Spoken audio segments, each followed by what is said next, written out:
Om Ajnanatimirandasya Jnananjana Shalakaya Chakshurunmilitam Dhena Tasmai Shri Gurave Namah. Om Namo Bhagavate Vasudevaya. Om Namo Bhagavate Vasudevaya.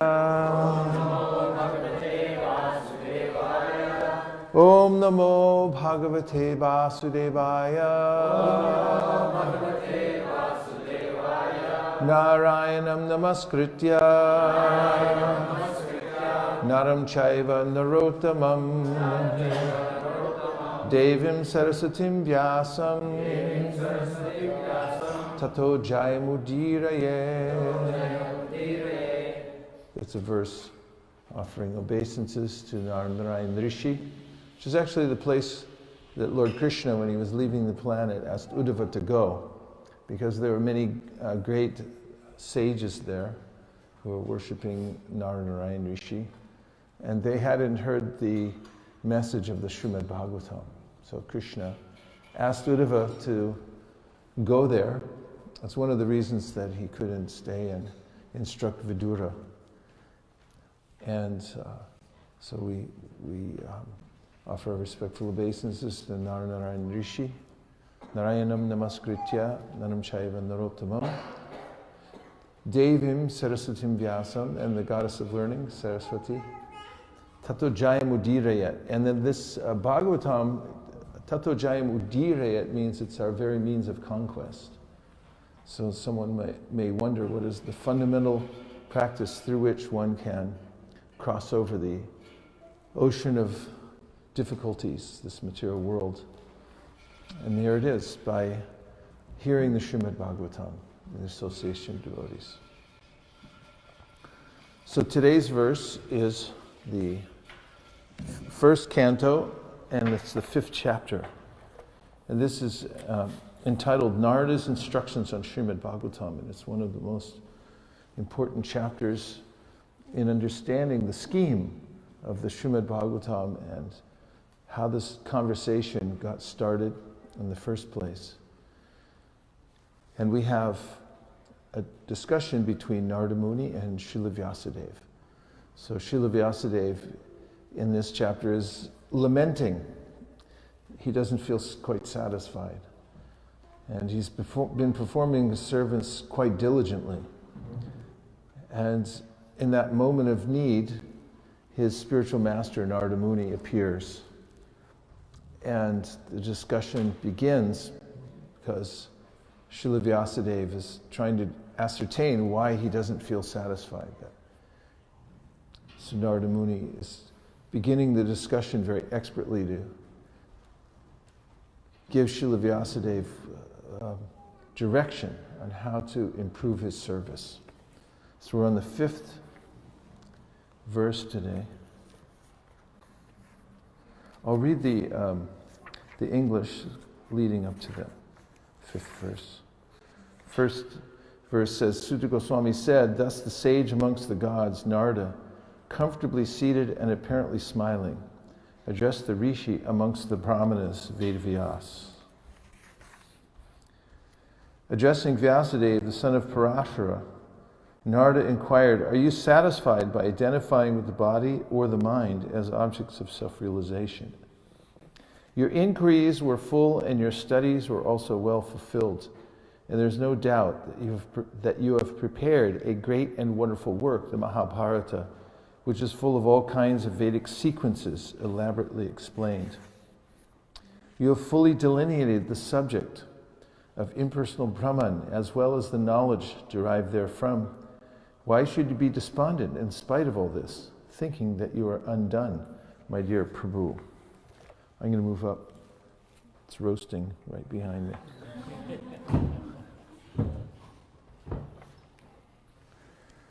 And I'll read the English first, but then we'll go back and study the Sanskrit a little bit. Sri Vyasadeva said, verse number 5, all you have said about me is perfectly correct. Despite all this, I'm not pacified.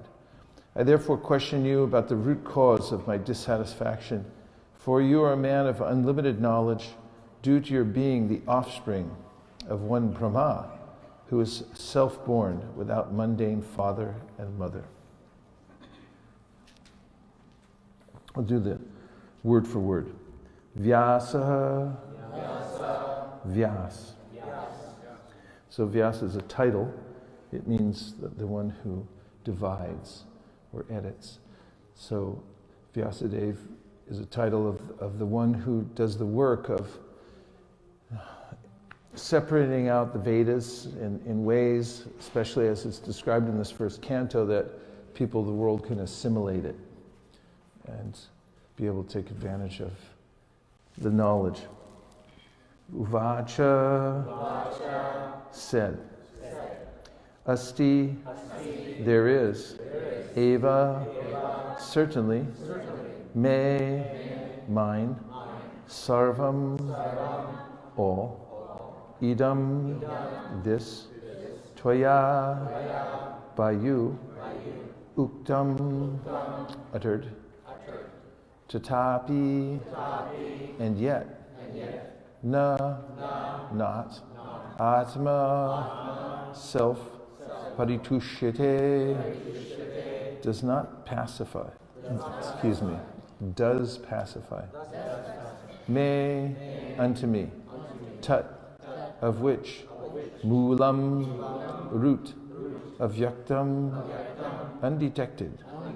Agadhapodham, the man of unlimited knowledge. Prichamahe, do inquire. Twa, unto you.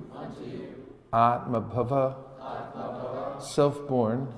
Atmabhutam, offspring. Vyasuvacha, asyeva me sarvamidam tvayoktam. Tatapi natma paritushyate me. Tanmulam avyaktam agadapodham. Pricchamehe twatma bhavatma bhutam. Word for word again. Vyasaha, Vyasa. Uvacha, said. Asti, there is. Eva, certainly. Me, mine. Sarvam, all. Idam, this.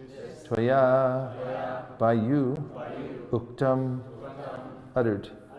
Tatapi, and yet. Na, not. Atma, self.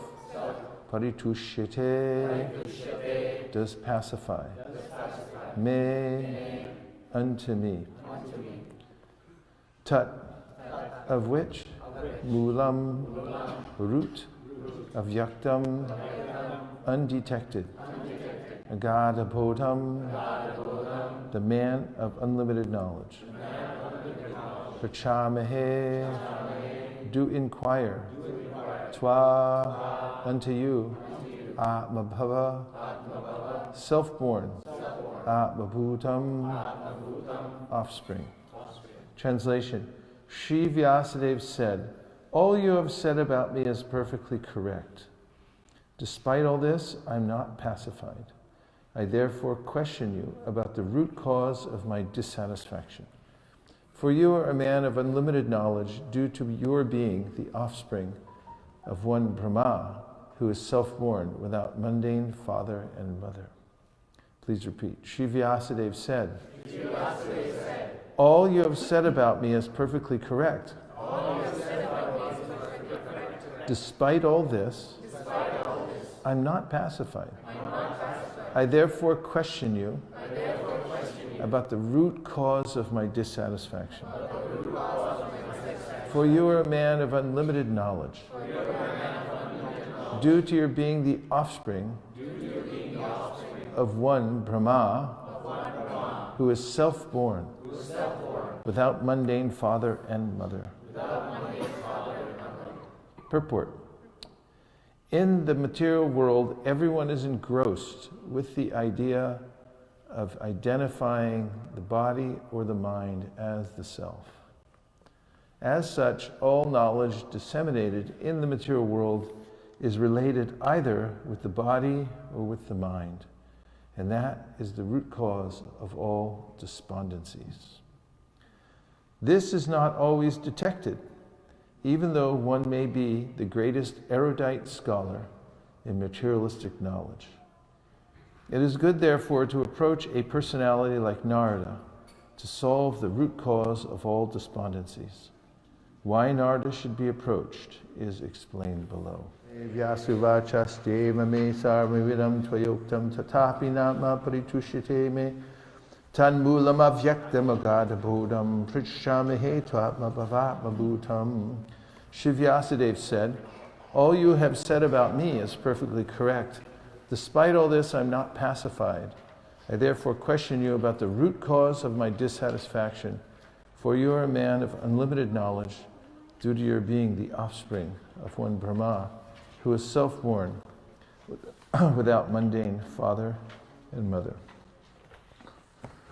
We thank Govinda for the expert distribution of knowledge this morning. Sir? Thank you.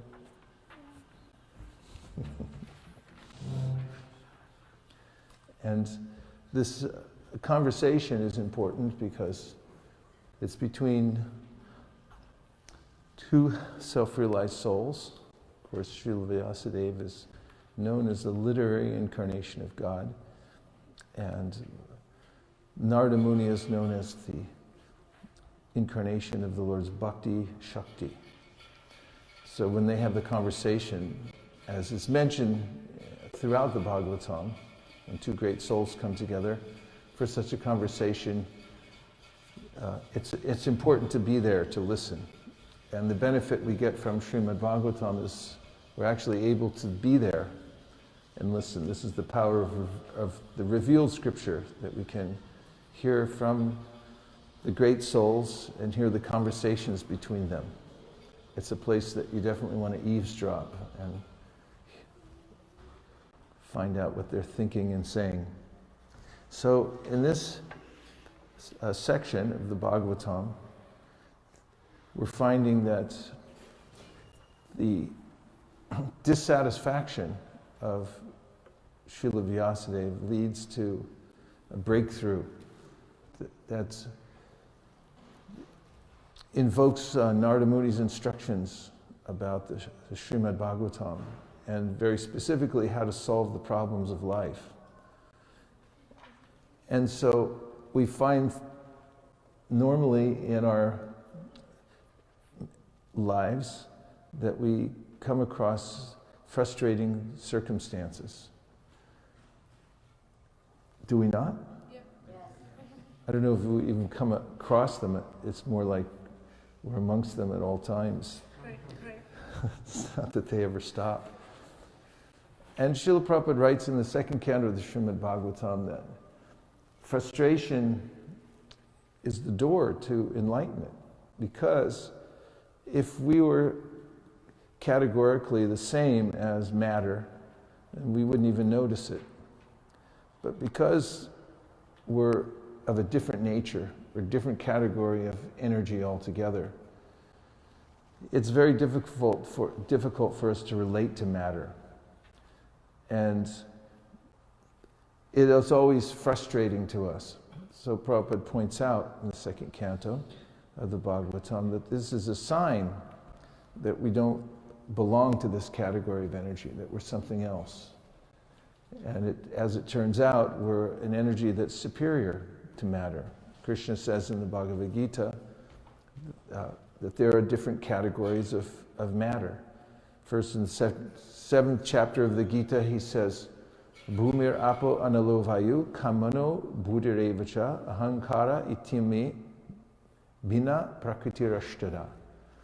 Earth, water, fire, air, ether, mind, intelligence, and ego, altogether these are my separated material energies. Then he says, Aparayam etaswanyam prakritim vidimi param jiva bhutam mahabaho yayedam darete jagat. Besides these, there's a superior energy of mine, which are the living entities. They're part of the internal energy. It's a superior energy. And he said it's by their interaction with the lower energy, the material energy, that the universe is being maintained. It's how the body's animated and so forth. Then later on in this 13th chapter of the Gita, Krishna describes how the soul and the body are two different categories of energy. And he tells about the learned person. He says, Kshetrajnam chapivam viti sarva kshetri shubharata kshetra kshetrajnayo jnanam yatash jnanamatam mama. This is knowledge, he says. It is to understand the difference between the kshetra and the kshetrajna. Kshetrajna means one who knows the field, and the body is called the field. So there's a difference between the two. And then he goes on to say that there's a superknower who's there within all bodies. I'm there as an individual soul located in this body, and then Krishna, as the Paramatma, is situated in all bodies. He knows all living entities. As he says in the 7th chapter of the Bhagavad Gita, Vedaham samatitani vartamanani charjuna bhavishani chabhutani mamtu vedana kashtana. He said, I know everything. I know everyone. And this is true. And knowing these different categories of energies is extremely important. In fact, the Bhagavatam begins in the 2nd chapter by saying, Sutta Goswami says, Vedanti tat tattvavidas tattvamyaj jnanamadvayam brahmeti paramatmeti bhagavaniti shabdyate. It is said that the learned know these three categories of energy. That is, that there's Brahman, Paramatma, and Bhagavan. And Vishnu Purana, Sri Chaitanya Mahaprabhu quotes when he's teaching Sanatana Goswami, and he says that they're Vishnu Shakti Paraprokta Kshetra Gyakya Tatapara Avidya Karma Samyangya Tritiya Shakti Ishate Tritiya. 3 kinds of energies he describes. And that is the material energy, which is sometimes known as the dull, separated energy. And then there's the living entity, who's in between the material and spiritual energies. And then, of course, there's the spiritual energy. And it's important to know these categories of energies. One who knows what the categories of energy are and knows what their characteristics are and how to interact with them appropriately, then doesn't become entangled in the world. There are other kinds of energies or nuances to these various energies that Krishna goes into describing in the Bhagavad Gita. For instance, in the 14th chapter of the Gita, Krishna talks about how the material energy is made up of 3 modalities, goodness, passion, and ignorance, and how they're always interacting and what their characteristics are and so forth. And if one doesn't know about these and mistakenly thinks that I'm the body and goes on trying to enjoy matter, one will be disappointed, to say the least. Will be subjected to great misery because we don't belong here. Then, above this are the transcendentalists, besides the materialists, who simply accept matter as the all in all and assume that I'm the same as matter and try to make do somehow or other. There are transcendentalists who try to transcend matter.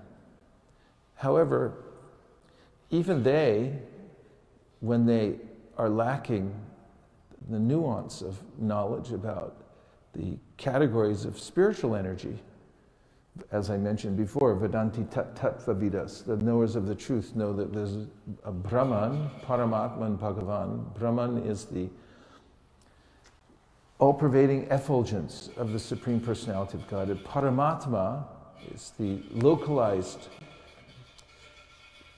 aspect of the Supreme Personality of Godhead who appears to assist the living entity in his desire to enjoy the material world, as mentioned also in more detail in the first canto of the Srimad Bhagavatam, Asagunamayar Bhavir, Bhuta Sukshmendriyatma Swa Nirmiteshu Nirvishto Bhunte Bhuteshu Tadgunan.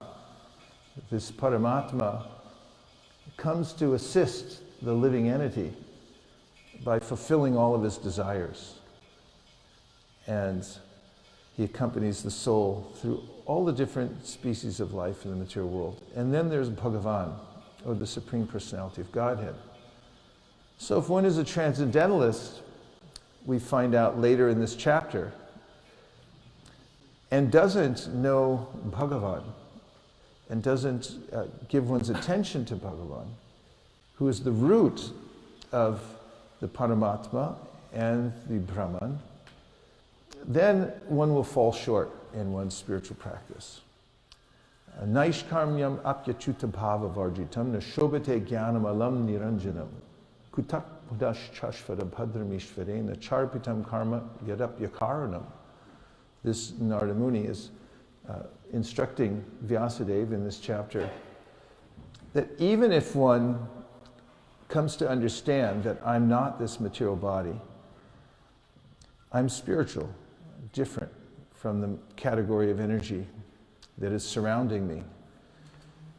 But that person doesn't develop an attachment, a feeling for the Supreme Personality of Godhead, Bhagavan, also known as Achyuta. Doesn't have Achyuta bhava. Naishkarmyam apyachuta bhava varjitam. Nashobate, it's not very nice. It's not beautiful. It's not what we're looking for. Nashobate jnanam alam niranjanam. Then he says, what to speak of people who go on trying to enjoy the material world. The charpitam karma yadapyakaranam. That this only results in karma and repeated suffering in the material world. So this is fairly clear that there are various categories of energy. We're in a category of energy that is eternal, but we're also eternally servants of the Supreme Personality of Godhead. And the root cause of our dissatisfaction is forgetting about our relationship with the Supreme Personality of Godhead. And that's what's being pointed out here. The question that Vyasadeva is asking is very helpful because, first of all, it shows that he's, and we know from the preamble to this verse today, that he's investigated all kinds of self-realization. And not only he's investigated, he's written about it. And this comes in the Mahabharata and other Puranas. And now he's dissatisfied. And this is the result of not coming to the point of Krishna consciousness, practice of Krishna consciousness. So now he's asking his guru, why am I dissatisfied? What's the root cause of this dissatisfaction?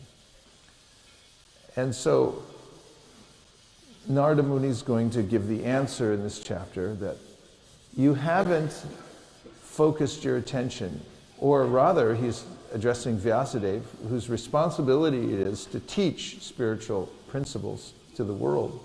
You haven't directed the people's attention in the world to Krishna Katha, specific knowledge about the personality of Godhead and our relationship with Him.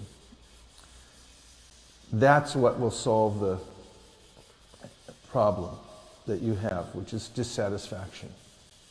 So this is good to know that because I'm not focused enough on the pastimes of the Supreme Personality of Godhead, I'm not hearing about them and entering into them, therefore I feel various degrees of dissatisfaction. And it's also, to me, always encouraging to see that a person on the level that Srila Vyasadeva is on also feels dissatisfaction from not getting this. What to speak of, then one could use that phrase, what to speak of me or others in the world who have no idea about spiritual life. So this is the way that we can feel satisfied and come to perfect alignment in life. And that is by remembering our relationship with the Supreme Personality of Godhead and hearing about Him. That will solve the problem. So now we'll just take some reflections or any questions so we can go more deeply within the verse. Anything that you heard so far from the verse or from the monologue that stuck in your mind, we can start with reflections. Krishna's Kaviraj Prabhu. Thank you very much. I was thinking about how you said that this is the beginning, and this verse is Vyasadeva sort of giving Narada the impetus to then speak of the rest of this chapter and onwards, and give those instructions to him. So it's sort of the opening of the door for transcendental knowledge to go through. Yeah, it's a big moment in the Bhagavatam and in our lives to hear this question: why am I dissatisfied? Everyone wants to know that, and they go on ignoring the fact that there's a deeper answer. So, tanmulam avyakta magada bodham. In this verse, it's the tanmulam. What's the root cause? One must look for the root in order to solve the problem, as any gardener knows. If you pull up the top of the plant, later on it'll grow back. So we have to come to that root cause. This is something that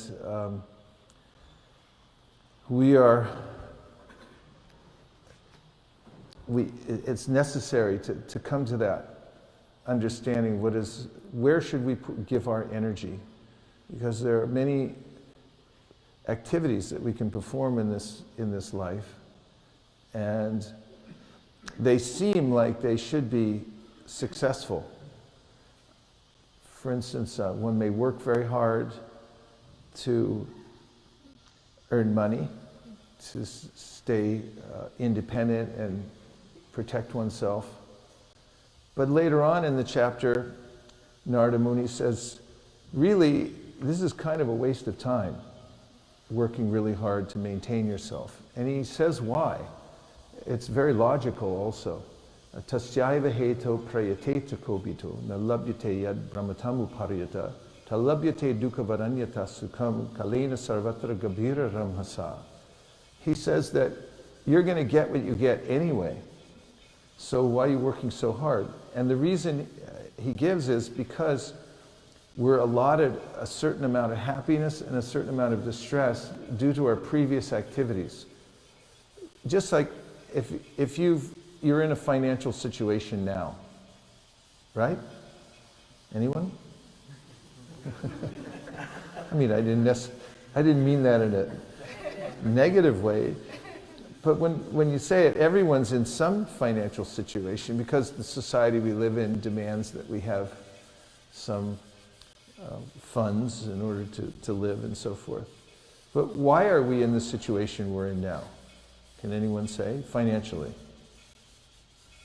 It's a simple answer. Because of what we've done before. I mean, basically, you might have if you look at your ledger and look at your spreadsheet, you have what you have because of what you've done before.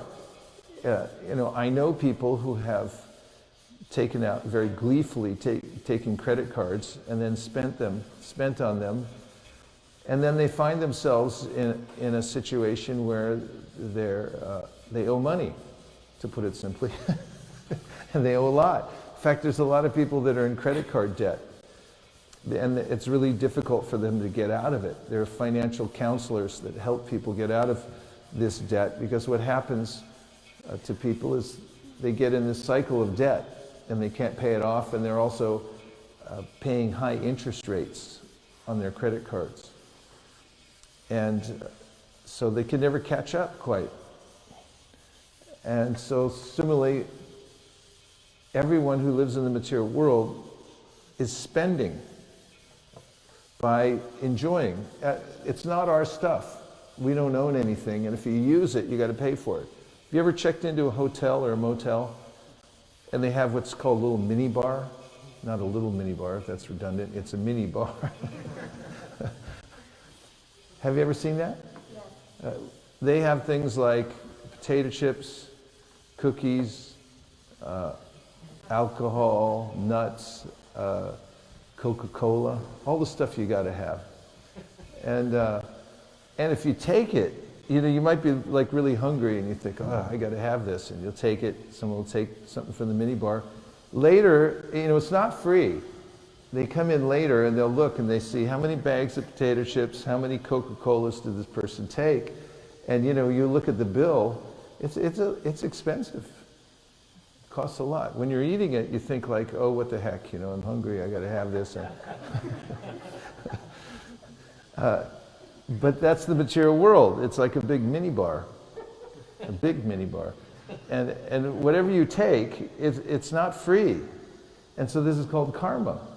And so you have to pay for it later, and you think I'm enjoying now, but later it comes. Tasyaiva heto prayateta kovido. Narada Muni says this strategy of not caring about the ledger and just going on enjoying in the material world, or working very hard to catch up, either way, try to pay off the whole debt, is this just won't work. First of all, there's too much debt, and second of all, this path of enjoying the material world, it digs us into a deeper hole.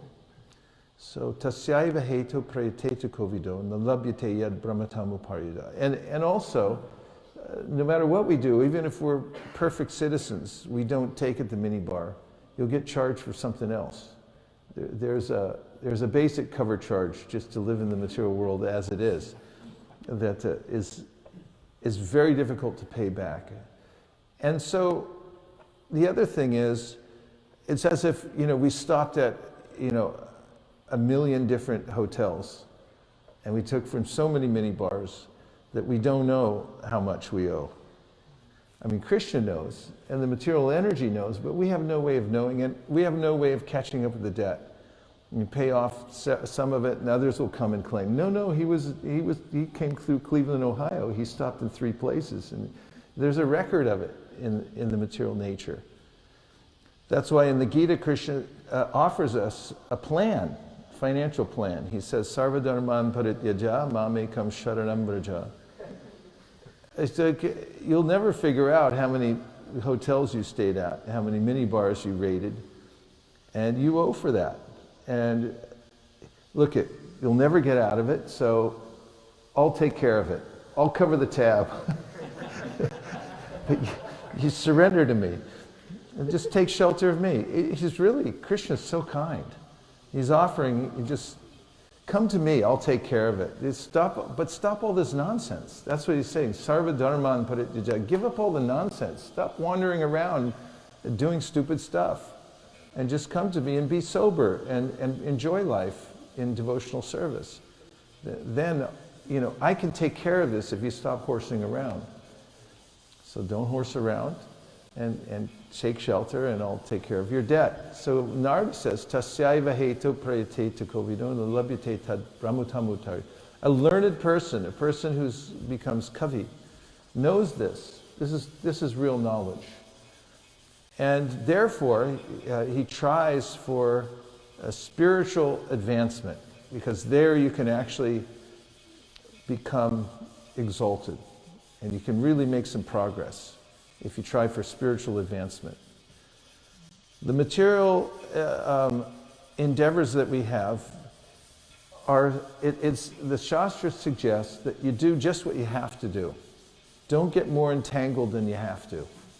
Don't really lean into it. Don't put your whole heart into your material existence. Just be inventive and find out a way somehow or other to get by in material life, so you can survive and take care of your family, but then use the balance of your energy to practice Krishna consciousness.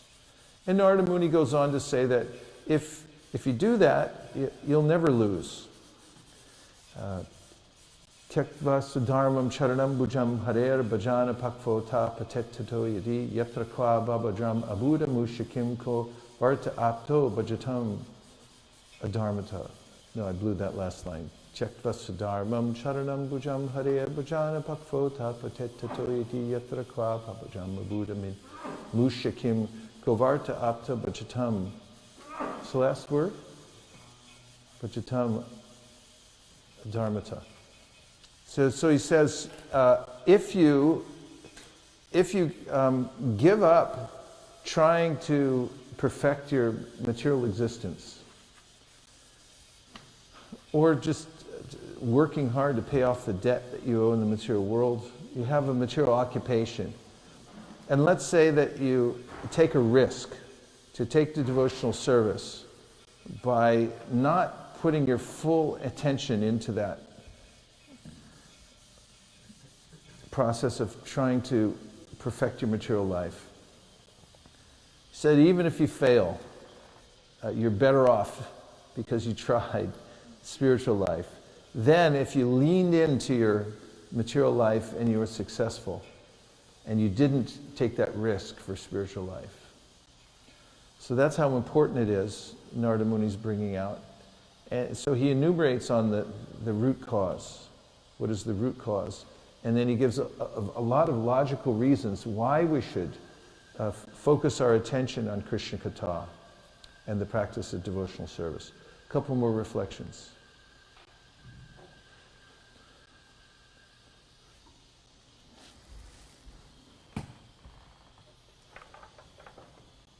Hare Krishna, Prabhu. Hare Krishna. So much for your enlightening class as always. I just had a reflection and a comment about that reflection, and then two questions. So the first reflection is about what you said at the beginning of the class, which is that as living entities, we get despondent or we get depressed because we're not identifying ourselves with matter.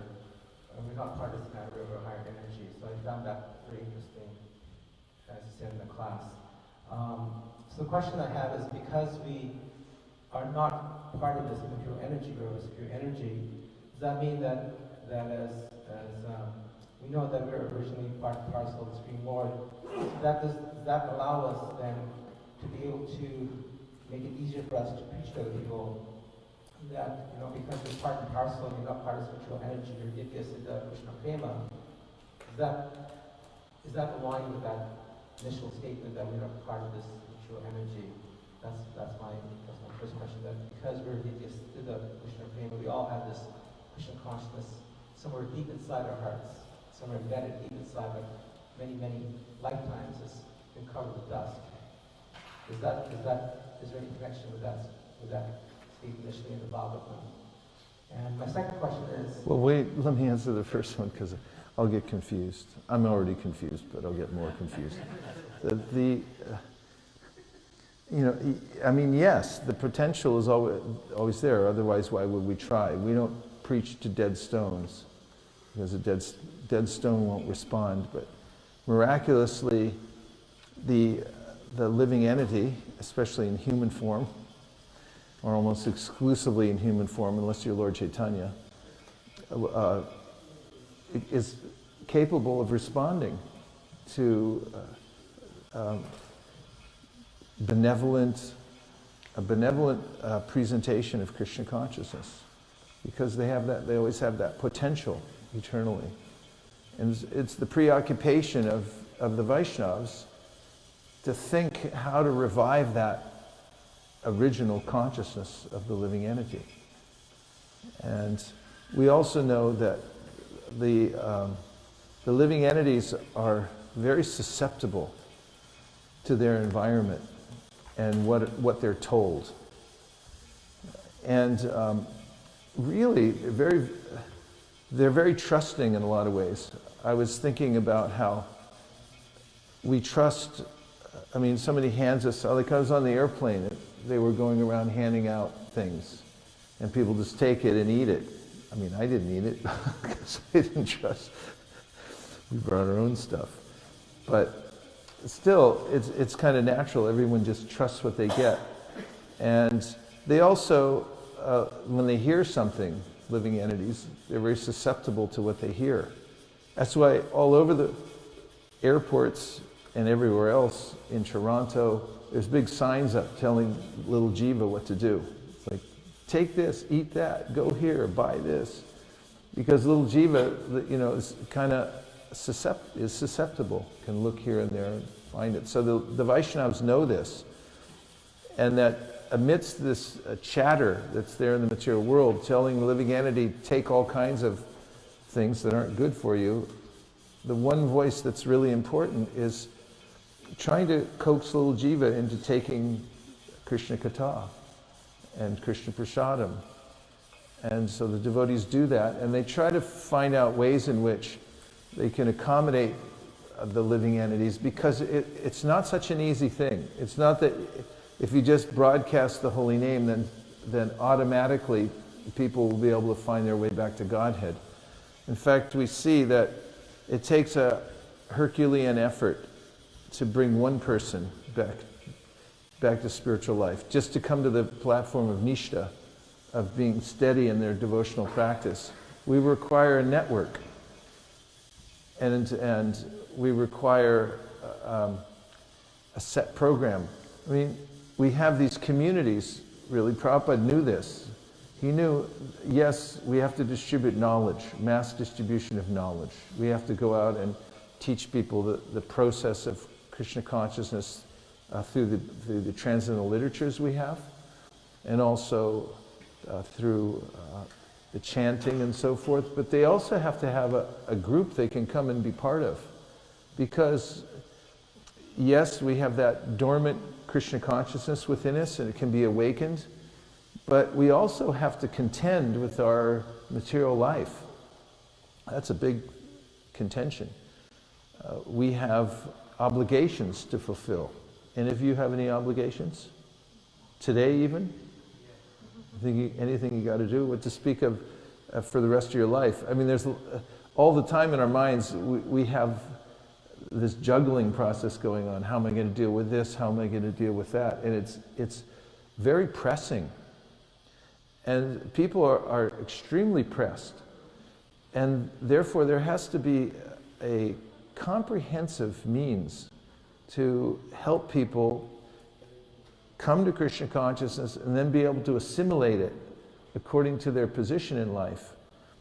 And they need unlimited support in order for that potential to be fully manifest. And so if we're to show full compassion to the world, we have to develop fully systems in which not only we ourselves, we have to do it ourselves, can develop in Krishna consciousness, but we also, to effectively spread Krishna consciousness all over Toronto, we also have to have a very comprehensive way of helping people balance their lives while taking to Krishna consciousness. So the answer is yes. It is extremely important that the living entity has the potential to become Krishna conscious. And we know that, but we also have to have a comprehensive way in order to make it fully manifest in them and in ourselves. And the second question? Thank you very much. The second question is, you know that Vyasadeva is the literary incarnation of Krishna. So was it the desire of Krishna to put him into that state of despondency that since he's Krishna himself, that he's the literary incarnation, why would he feel despondent? Was it because for our benefit that he would then write the Bhagavatam after writing all these scriptures, Mahabharata, Purana, etc., but still do it for our benefit? Was that the reason why he did that? Yeah. Yeah. Anything else? Yes, Prabhu. I find it so amazing that even Vyasadeva He finds it that very amazing that Vyasadeva, That Vyasadeva actually asked this question, what is the yeah, that's a good point, Prabhu.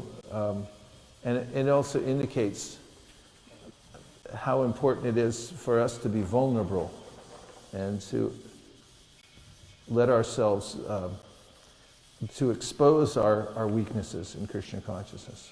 one of the causes of not advancing in devotional service is a lack of revealing our own shortcomings or having a place to reveal them. Oftentimes devotees will advance in Krishna consciousness and they get caught in a kind of trap. The trap is that, this is mentioned by Vishwanath Chakravarti Thakur in the Madhurya Kadambini, that when devotees advance, then people come to them and they say, oh, look what you're doing. It's very nice. You're advanced now. So then the devotee can be caught in a conundrum, because anybody in the material world, even if they're very advanced in Krishna consciousness, is susceptible to anarthas.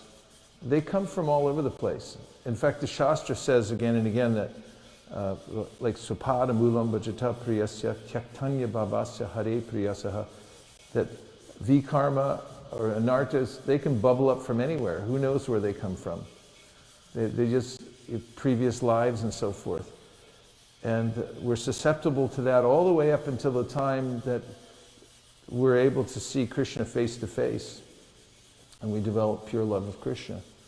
So therefore, while we're doing our practice of devotional service, it's important to have people that we can confide in and let them know of what our shortcomings are, so that they can help us process it. So as I was saying, there's a way in which someone may become advanced in devotional service. They're genuinely advanced. But then, people begin to revere them and say, oh, you're so advanced. So now the person may have a conundrum that, okay, I have this anartha that just arose. So I don't want to reveal it to anybody, because then they may become disappointed and think, oh, you're not actually as advanced as I thought. This is something people, someone might think. And, or they may become attached to being an advanced devotee, or being seen as an advanced devotee, and therefore not want to reveal it. Whatever the cause, holding on to it without processing it is very dangerous, because then suddenly they can just fall away and everyone say, oh, they weren't very advanced. That may not be true. They may have been advanced, but they weren't able to process the anartha that came up. So it's important to be able to reveal one's mind very clearly to a spiritual master, so that that person can help us process it. And what I find is those who are vulnerable, who actually are strong enough to reveal their faults, not in a falsely, humble way, that like, no, I'm so fallen, I'm the worst, and all that kind of stuff, but genuinely bring out the real anartha and expose it somewhere. Not that you have to do that here, there, and everywhere, or an open assembly, but at least you have guyam akyati prichati, you have someplace private, guyam, where you can reveal what's guyam in your heart to others. And this is a scene, as I said in the very beginning, we're privy to because of the revealed scripture. Here's Srila Vyasadeva, and he could just say, hey, I'm an incarnation of God. I'm not going to tell anybody that I'm feeling frustrated. But he did, and it's a relief to us, because everyone who reads this chapter goes, well, Vyasadeva's frustrated. I'm frustrated, so I can relate to that, being frustrated. But what do you do with it? You have to bring it to somebody who can help you, has a higher perspective. It won't exploit you because you reveal your shortcoming, and that is advanced enough to help you process it properly. Then you could really make advancement in devotional service, to be able to open your heart and take those things out. Because anarthas like to hide in the dark. And my unnatural attachment to matter has been going on since a time immemorial. That means before we can remember. And therefore it's natural that there will be these very deep anarthas that are there. And one thing is, they're so deep because ultimately the only way that we can really process them is to fully surrender to Krishna. We have to come to a point of frustration where we say, okay, I completely give up. Not like I give up partway, but I'm going to keep some of them, to enjoy later, these anarthas. But completely give up. Then there's nothing that can stop us. in advancing devotional service. If we admit what we have, where our frustrations are coming from, our material attachments and so forth, and reveal them and bring them out to the light of day and be able to discuss them, then we can advance. That's really what Ishtagoshti is for, the devotees to assemble and have a safe environment in which they can discuss these things and not feel that they are going to be exploited because of it, or unnecessarily criticized or berated for revealing themselves. And in that kind of assembly, devotees develop a firm faith. We have time for a couple more. Yes. 1, 2. Thanks for taking my question. We see that Vyasadeva who segregated Vedas and did a great job, and finally he got disappointed. So, what is the purpose of Vedas? Well, the Vedas are a big project. They're meant to give opportunity to all living entities to, come to a higher level to come to the perfection of life. And they are all-encompassing. So the Vedas begin with giving instruction through which we can become elevated. There are certain parts of the Vedas that are really about dealing with the material world. Most of them are. Krishna says this in the Gita, Traigunya Vishaya Veda, Nistraigunya Vabarjana. He says that the Vedas mainly deal with the 3 modes of material nature and how to negotiate them. Now, if one takes to that, it's not a complete loss, because the tendency of the jiva is to want to, in the material world, is to be independent from God. So if you accept the Vedas, even if it's for material elevation, then you actually become dear to the Lord and you make advancement. This is mentioned in the Nectar of Instruction, Karmi Bhya Parito Hare Paritaya Vyaktim Yayur Jnaninas, that the karmis, Prabhupada mentioned, the karmis are mentioned in this list of people who are dear to Krishna. The karmis, those who deal with karma kanda in the Vedas, are dear to Krishna because they're following the Vedas, which are manifest from the Supreme Personality of Godhead. Actually, they're co-eternal with the Lord. And when somebody follows them, then they can come to the stage, after regulated sense gratification, of coming to say, is there anything more than this? And that's the Upanishadic part of the Vedas. And in there, you're analyzing what's the difference between myself and the material world. And the big questions arise there about, like, who am I and what's my real goal in life? And then, of course, from the Upanishads, we have the Vedanta Sutra, which is kind of summarizes what's all there in the Upanishads. And then the commentary, from there, as we'll see in this first canto of the Bhagavatam, Srila Vyasadeva had given the Puranas, which are a part of the Vedas. There's a misunderstanding some people have, the Shruti and Smriti, and that the Shruti is more important, or is the only thing that's important. Smriti is not important at all, but actually it's the other way around. Especially in the age of Kali Yuga, the Smriti explains what's in the Vedas, and there's no difference between the Shruti and the Smriti ultimately. Jiva Goswami in the Tattva Sandarbha gives the example of a golden bangle, and if you're going to complete the bangle, it's not a full circle. The only way you can complete it is using gold. So the Smriti completes the Vedas, and it's of the same quality, otherwise it wouldn't make a complete circle. So after Vyasadeva had compiled the Puranas, it's mentioned here, the Itihasas like the Mahabharata and the various Puranas, he still wasn't satisfied. He even had the Bhagavad Purana, but he still wasn't satisfied. And this is when Narada's coming and say, be more specific. You really have to tell about Krishna and our relationship with him. And that's after this when he goes into trance, Vyasa's trance, and he's able to see the pastimes for himself. And then he comes back out and the Samadhi Bhashya, or speaking what he heard in Samadhi, gives us the Srimad Bhagavatam, which enumerates the pastimes of the Supreme Personality of Godhead. Then he can become satisfied. So there's no division between the Vedas and it's all a complete whole, and they all also exist eternally, all of them, even the Smriti. It's eternal knowledge. Thank you. Sure. Hare Krishna. Sometimes I get questions like, am I following the right process? It's like faith crisis.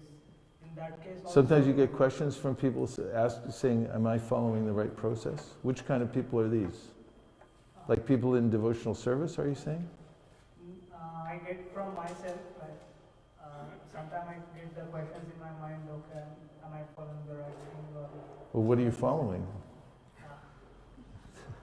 Sorry, bro? What process are you following? The Krishna consciousness. Okay. I just want to make sure.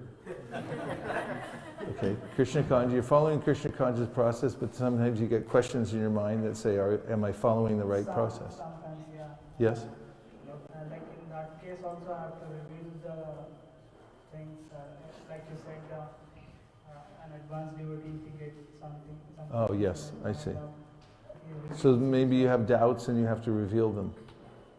Yeah. Yes? So what exactly I can do in this situation so that I don't leave the process? So you don't leave the process. Yeah. Well, first of all, it's important to have doubts. Doubts are a part of the intelligence. This is mentioned by Kapiladev in his discussion of Sankhya. And he says that doubts are vital to spiritual advancement. You should have doubts. And he attributes that to the intellect.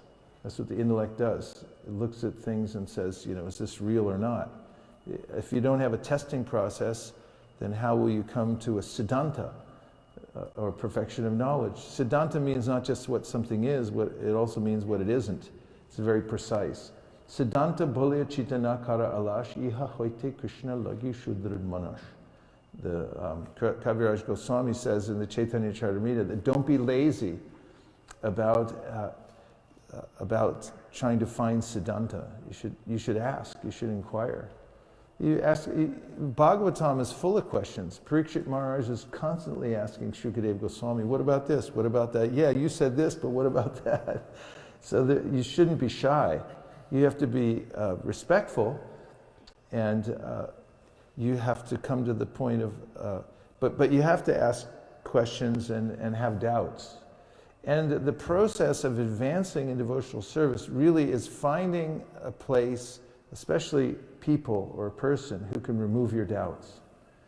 When you have that and you're able to put the doubts before the person in a safe environment and say, I have this doubt, I have that doubt, and the person then can remove the doubt, then you'll be able to advance in devotional service. So that's why Krishna says in the Bhagavad Gita that if you want to have knowledge, then you should approach somebody who has it and inquire from them, submissively render service, and what is the other thing? Render service. Be submissive, render service, and ask questions. Ask a lot of questions, and then they can remove your doubts. And this, Kaviraj Goswami says, Sudrid Manash. If you're able to do this, then your mind will become very fixed in devotional service. And he says, that's how I came to this point. He said, I went through the process, and I asked all the questions. Like, who's Lord Chaitanya? That's the point he's making. Is Chaitanya Mahaprabhu the Supreme Personality of Godhead? I know, some devotees from South India, they're going, we never heard of Lord Chaitanya. We know Venkateshwar and, who's Chaitanya Mahaprabhu? Well, you have to study it.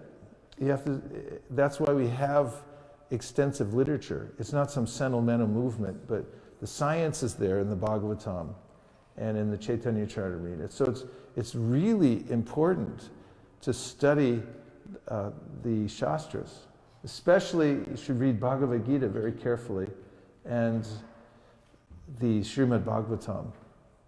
It's very difficult. Well, let me put it in a positive way. If you regularly read Prabhupada's purports and study the Bhagavatam, all your doubts will be removed. And the reason is the Srimad Bhagavatam knows us. It's Krishna. He knows us. And we have a relationship with him. And the way we reestablish our relationship with him truly in this, as we're living in this world, is to study Srimad Bhagavatam in the association of devotees. And Krishna, the Bhagavatam, knows all of the psychological hang-ups that we have, if I can use that word, in this world. And you'll notice, if you go through systematically and read Srimad Bhagavatam, you'll notice that the Bhagavatam addresses every one of the psychological conditions that we may have in this world. And all of the kind of conundrums and difficult choices that we have to make, and helps us to get over those. For instance, we have the story of Priyavrata in the 5th canto of the Srimad Bhagavatam. He's in a tough situation. He wants to renounce the world. And then his father comes and says, no, you can't renounce. We need a temple president. And, you got to do this. And he's like, no. And then finally Brahma comes and says, GBC shows up, says, you really got to do this. And then they explain to him that, there's a way to work in the world and not become attached to it. And, he finally does it. And you see that Narada gives his blessings. He was the spiritual master of Priyavrata. Priyavrata takes to the process. Apparently he became attached even. But then he was able to give it up. So we see one scenario. And then we see one after another. Then there's this story of people who become so attached to a particular aspect of the material world. So we have Bharat Maharaj. This misplaced compassion. This is a really hard one because people say, we'll still ask, what about the deer? What about that deer anyway? Shouldn't we have started a society? He should have at least called the Humane Society or something. I mean, that's like, but the Bhagavatam goes deeply within it. And what to speak of, what's his name, who became attached to Urvashi? I just forget his name right now. He chased after Urvashi and became so attached. Pururava, it's like any time I meet somebody who like, quote unquote, falls in love, you'll meet, I can't live without her. It's like, okay, read these few chapters and see what you look like. You don't know what you look like right now. Just go ahead and look in the mirror. And you read Pururava, and Pururava's chasing out, I can't live without Urvashi, and she's like, get out of here, I don't want you. It's like, oh no, but I love you. And so these are real life situations. We can relate to these because number one, we're living entities, so we're kind of smart. We know actually a lot of things, especially when we get a little purified. We start to see the world as it is. Like in this chapter, Narada Muni tells about his coming to perfection in spiritual life. And he says, I was born in a low family, and then he tells how the whole scenario of his life unfolded. And then he said, when I came to spiritual realization, I saw that I and the Lord are in the same category. We're both spiritual. I have nothing to do with the material world. He just realized it all. So we can do that. We're in the same category.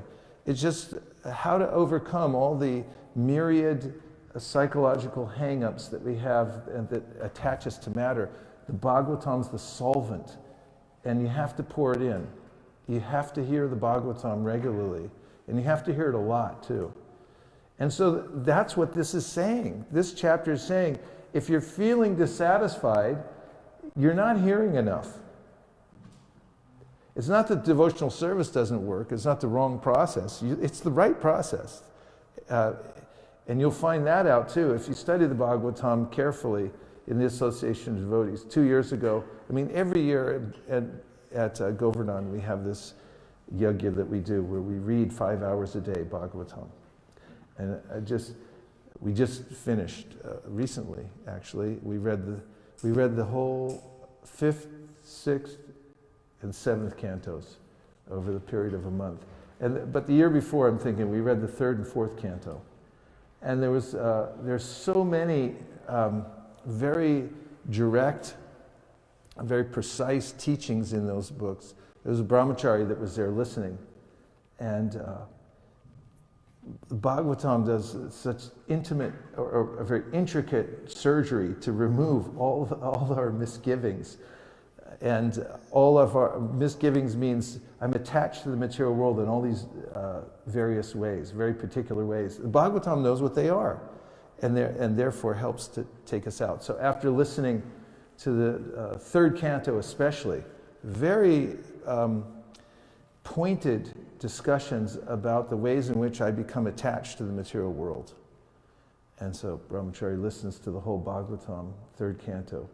He came to his guru, who was staying there at the ashram, and he goes, "What was I thinking?"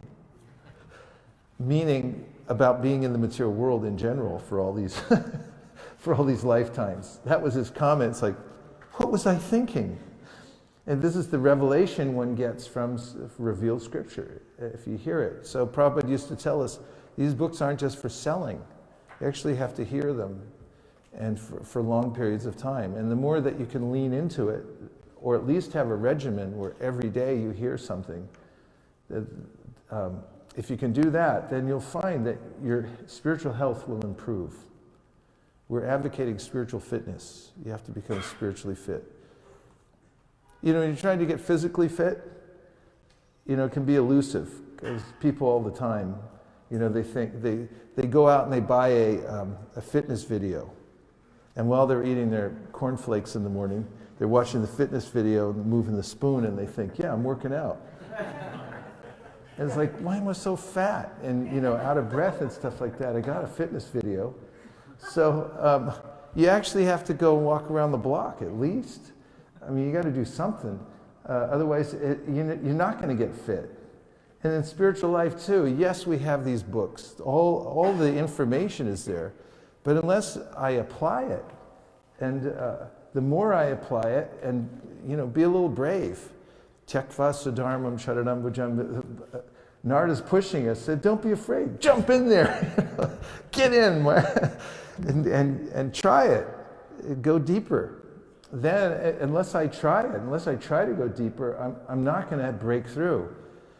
And you know, you can hang around for a long time. We say these things like, if you maintain material attachments while chanting the holy name, what do we say? You can go chanting for millions of years and you still won't get the result. That's illegal. You don't do that, the Charyas say. This is niyamagraha. You're responsible for getting a result. Don't leave it on the process that, oh, I tried it, but it didn't work. It does work. You're just not applying it deeply enough.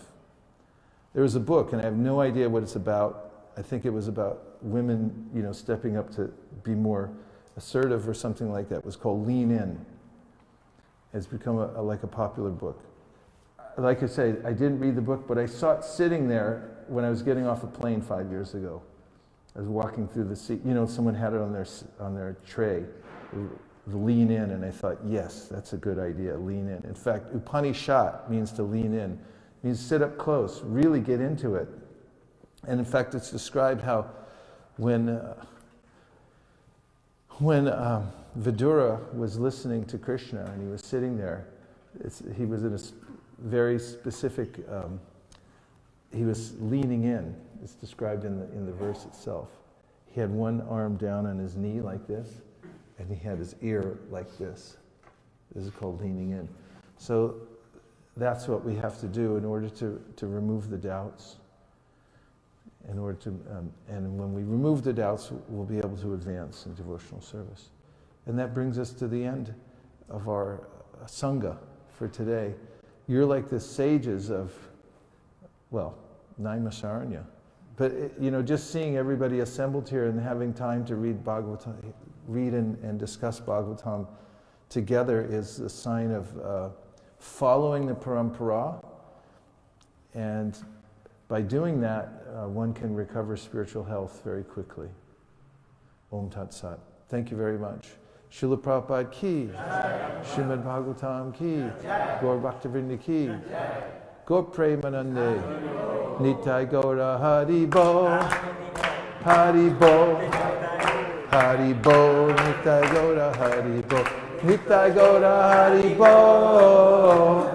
Bo, Hari Bo, Nitai Gaura Hari Bo.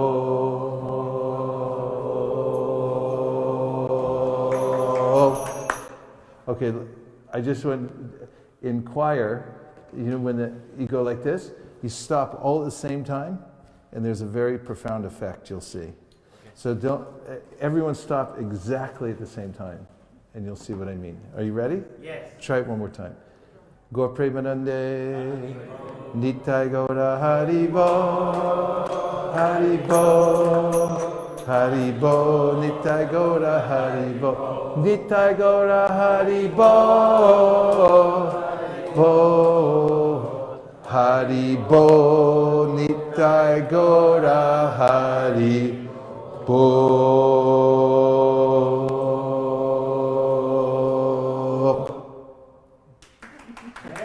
Better. Nachari Armarman, Nachari Armarman, Nachari Armarman, Nachari Armarman, hey, Nachari Armarman, Nachari Armarman, Nachari Armarman, Nachari Armarman.